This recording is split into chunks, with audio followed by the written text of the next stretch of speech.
மாநில இளைஞர் சங்க தலைவர் பொறுப்பை ஏற்று அன்புமணிக்கு உதவியாக முகுந்தன் அவர்களை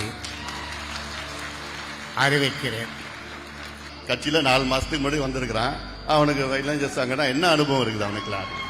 நான் சொல்றதுதான் நீங்க சொல்லுங்க, கேட்கணும். யாரா இருந்தாலும் நான் சொல்றதுதான் கேட்கணும். எல்லாம் பண்ணுங்க, நீங்க பண்ணுங்க. புரியுதா? நான் சொல்றத கேட்கலன்னா யாரும் இந்த கட்சியில இருக்க முடியாது. நான் உங்களுக்கு சொல்ல போவது மிக மிக மிக மிக முக்கியமான ஒன்று. ரெக்கார்ட் பண்ணி ரொம்ப நல்லா பண்ணுங்க.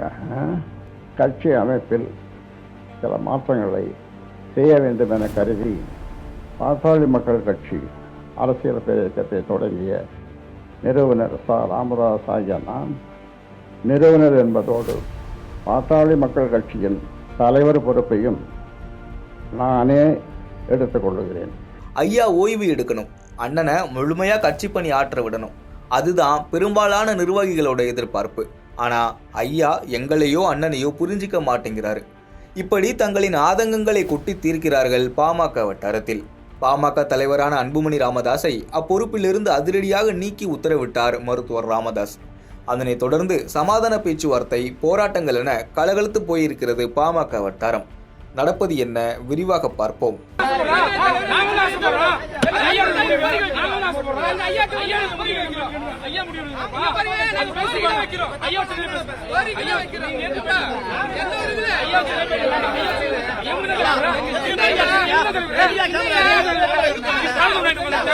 விழுப்புரம் மாவட்டத்தில் உள்ள தைலாபுரம் தோட்டத்தில் செய்தியாளர்களை சந்தித்தார் பாமக நிறுவனர் மருத்துவர் ராமதாஸ். அப்போது பாமகவின் நிறுவனர் மற்றும் தலைவராக இனி நானே செயல்படுவேன். நான் சட்டமன்றத்திற்கோ நாடாளுமன்றத்திற்கோ சென்றதில்லை. பதவி பெறும் ஆசையும் எனக்கு இல்லை. 2026ஆம் ஆண்டு சட்டமன்ற தேர்தலை முன்னிட்டு இளைஞர்களை வழிநடத்த இந்த முடிவை எடுத்துள்ளேன். கூட்டணி உள்ளிட்ட விஷயங்களை கட்சி நிர்வாகிகளை அழைத்து பேசி முடிவெடுப்போம். பாட்டாளி மக்கள் கட்சியின் செயல் தலைவராக அன்புமணி ராமதாஸ் செயல்படுவார். பாமக தலைவராக நான் பொறுப்பேற்றதற்கு நிறைய காரணங்கள் உள்ளன. அந்த காரணத்தை சிறுக சிறுக அறிவிப்பேன். அதை இப்போது ஊடகங்கள் முன்பாக அறிவிக்க முடியாது என கருத்தும் தெரிவித்தார். நான் ஒருபோதும் சட்டமன்றத்திற்கோ நாடாளுமன்றத்திற்கோ பதவி பெற்று செல்ல ஆசைப்பட்டதில்லை. இனியும் என் வாழ்நாள் முழுவதும் ஆசைப்படப் போவதில்லை என்பதை உறுதிபட உங்களுக்கு தெரிவிக்கிறேன். லட்சோபலட்ச பாட்டாளி மக்களின் மனங்களில் இதய சிம்மாசனமிட்டு அமர்ந்திருக்கிறேன். இதைவிட உயர்ந்த பதவி எனக்கு வேறு ஏதோ உண்டோ?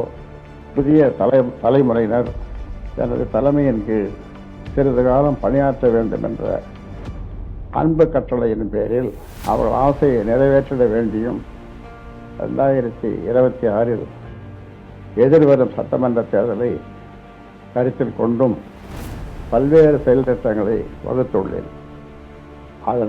அதனை செயல்படுத்த வேண்டி கட்சி அமைப்பில் சில மாற்றங்களை செய்ய வேண்டும் என கருதி எனது முழு மனதுடன் இந்த அறிவிப்பை நான் இன்று வெளியிடுகிறேன். அதாவது 10/4/2025. இதன் அடிப்படையில் பாட்டாளி மக்கள் கட்சி அரசியல் இயக்கத்தை தொடங்கிய நிறுவனர் ராமதாஸ் ஆகிய நான் நிறுவனர் என்பதோடு பாட்டாளி மக்கள் கட்சியின் தலைவர் பொறுப்பையும் நானே எடுத்துக்கொள்ளுகிறேன். ராமதாஸின் இந்த கருத்து தமிழக அரசியல் களத்தில் பரபரப்பை பற்ற வைத்தது. தவிர பாமக வட்டாரத்திலும் அனலை கூட்டியது. ராமதாஸின் இந்த அறிவிப்புக்கு பாமகவிலேயே எதிர்ப்பு குரல்கள் எழுந்தன. அன்புமணி ராமதாஸை மீண்டும் தலைவராக அறிவிக்க வேண்டும் என்று பாமகவை சேர்ந்தவர்கள், தொண்டர்கள், முன்னாள் நகர்மன்ற செயலாளர் ராஜேஷ் தலைமையில் திண்டிவனம் தைலாபுரத்தில் உள்ள ராமதாஸின் வீட்டின் முன்பு கண்டன கோஷங்களை எழுப்பினர். குறிப்பாக ராமதாஸின் இந்த முடிவுக்கு எதிர்ப்பு தெரிவித்திருக்கும் பாமக பொருளாளர் திலகபாமா பாட்டாளி மக்கள் கட்சியின் ஜனநாயகம் கொலை செய்யப்பட்டுள்ளதாகவும், இதுவரை ராமதாஸ் எடுத்த முடிவுகள் அனைத்தும் சரியே, ஆனால் இந்த முடிவு தவறு என்றும் கருத்து தெரிவித்திருந்தார்.